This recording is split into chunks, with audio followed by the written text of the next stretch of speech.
Yes we are live now. Hello friends, this is Himanshi and welcome to let's learn. तो discuss करेंगे, केंद्रीय विद्यालय ने अभी 1-2 घंटे पहले ही एक नोटिस जारी किया है। ये कह सकते हैं 19 अप्रैल है आज, और आज ही की डेट में, ये मतलब कल की डेट है, बट जो नोटिस है वेबसाइट पर, आप अनाउंसमेंट सेक्शन में जाएंगे तो 19 अप्रैल में दिखाएगा आपको।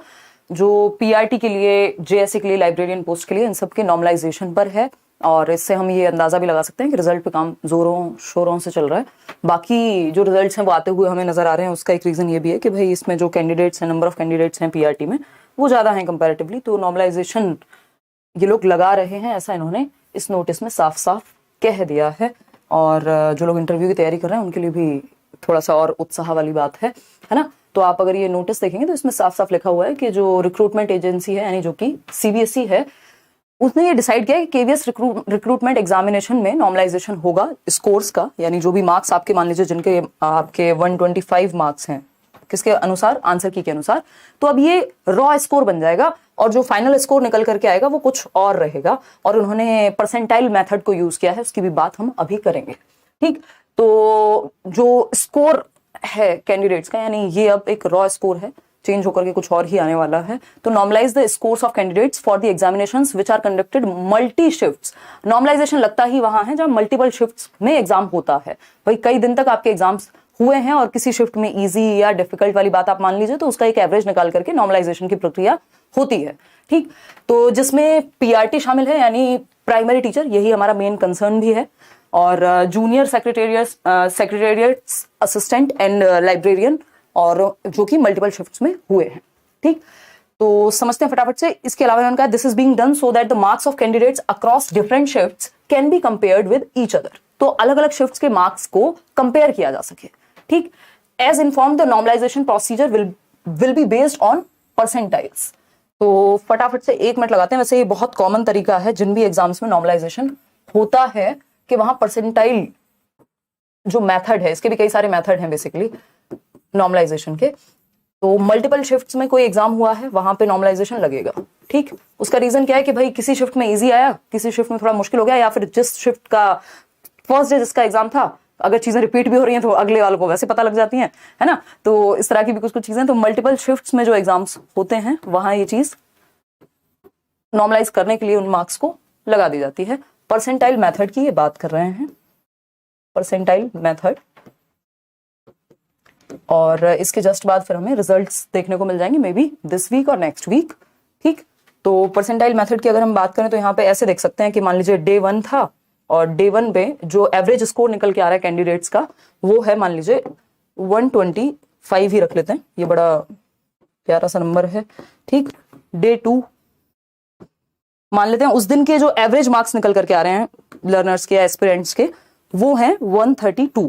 भाई नेक्स्ट डे हो सकता है इजी शिफ्ट आ गई हो, या फिर लोग ज्यादा प्रिपेयर्ड हो गए हो डे 1 के रिव्यू से। ही तो पर्सनल लेवल पे ऐसा बोर्ड तो नहीं मानेगा, whatever the reason is. फिर डे 3 जितनी भी शिफ्ट्स में ऐसे ही होगा, हर एक दिन का एक परसेंटेज निकाला जाएगा, एक एवरेज मार्क्स लेकर के आएंगे लोग कि भाई इस दिन का स्कोर ये है, जो एक एवरेज स्कोर है। इनको एक परसेंटाइल मेथड लगा करके इनका एक एवरेज निकाला जाएगा। उस हिसाब से फिर या तो मार्क्स इजी शिफ्ट के कम होंगे या डिफिकल्ट शिफ्ट के थोड़े बहुत बढ़ेंगे। ये चीज DEET+B में भी होती है, अभी केवीएस में भी देखने को मिल रही है। तो ये हुई कुल मिलाकर के एक बात, ये ऑनलाइन एग्जाम्स जब से हुए हैं ये भी चीज सामने आती रही है। तो इसके लिए हम वेट करेंगे क्या फाइनल रिजल्ट आएगा आपका निकल करके, क्योंकि जो अभी आपके आंसर की के अकॉर्डिंग जो भी रॉ मार्क्स हैं वो चेंज होकर के एक नॉर्मलाइज स्कोर आएगा, और उस हिसाब से फिर मेरिट लगाई जाएगी, और तब जाकर के कहानी आप फिर इंटरव्यू के लिए जाएंगे।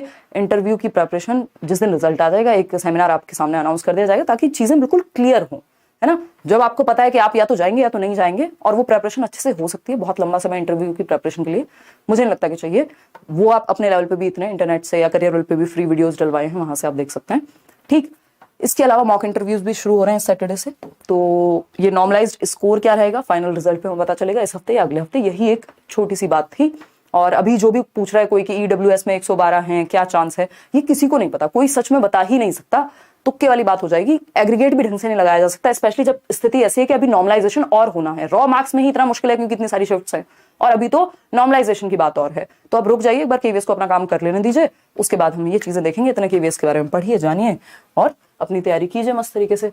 ठीक है, तो ये एक ऑफिशियल नोटिस था। चीजें ऑफिशियल होती हैं या ज्यादा समस्या की बात होती है तब हम डिस्कस कर ही लेते हैं। बात रही एक नई सीरीज चलानी थी, तो अभी मैं मॉक इंटरव्यूज में थोड़ा सा बिजी हूँ, वो चीज हो जाए और साथ में कुछ और चीजें चल रही हैं, मम्मी की सर्जरी एंड ऑल, तो वो थोड़ा सा हो जाए। उसके बाद फिर हम मंडे से जहां तक है, मतलब मैं भी एक डेट नहीं लगाना चाह रही हूँ, DEET+B की एक कॉमन प्रैक्टिस पेडागोजी की कुछ 20-25 दिन की एक सीरीज चलाएंगे। उस पर फिर हम यूट्यूब की बात कर रही हूँ, करियर विल पे बैचेस चल रहे हैं, वहाँ क्लासेस चल रही हैं। ठीक, चलिए आज के लिए मैं चाह रही हूँ कि मैं यूट्यूब के लिए एक बार फ्री हो जाऊँ, एनर्जी ज़्यादा लगती है, पोल वाला सिस्टम सारी चीज़ें, उस पर हम काम करेंगे फिर। ठीक, चलिए आज के लिए इतना ही। ये छोटी सी इन्फॉर्मेशन पसंद आई हो तो आप लाइक शेयर सब्सक्राइब तो कर ही लीजिएगा। कमेंट्स में अगर आपके इसके अलावा कोई आपके दिमाग में क्वेश्चन आ रहा है या कुछ भी बात है या क्या आपका इस पर कहना है तो आप कमेंट्स में बता सकते हैं। और ये यहाँ पे KVS की वेबसाइट है, लिखा हुआ है चेयरमैन KVS श्री धर्मेंद्र प्रधान, है ना। तो केंद्रीय विद्यालय की वेबसाइट पे खुद चेयरमैन लिखा हुआ है। वैसे हम जेंडर स्टीरियोटाइपिंग को खत्म करने की बात करते हैं। हम क्वेश्चंस आते हैं हमारे पेपर में कि चेयरमैन लिखेंगे चेयरपर्सन, तो हम कहते हैं चेयरपर्सन लिखिए, बट ठीक है क्या करें, हम नजर चली गई तो कोई बात नहीं।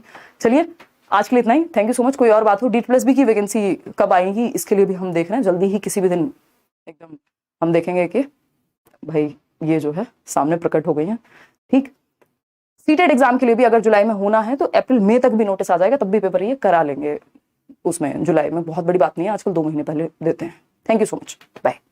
तो यूट्यूब पे या तो हम संडे मिलेंगे अभी संडे वार्ता में, या कुछ जरूरी होता है तो, नहीं तो नई सीरीज के लिए होपफुली मंडे, या अभी मैं उस पर कुछ बोल नहीं रही हूँ क्योंकि वो चीज़ एग्जीक्यूट हो नहीं पा रही उस तरह से, तो जैसे ही होगी, क्योंकि अभी सामने कोई ऐसा एग्जाम भी नहीं है, तो थोड़े टाइम रुक के और KVS मॉक इंटरव्यूज की वीडियो 1-2 आपको मिल जाएंगे।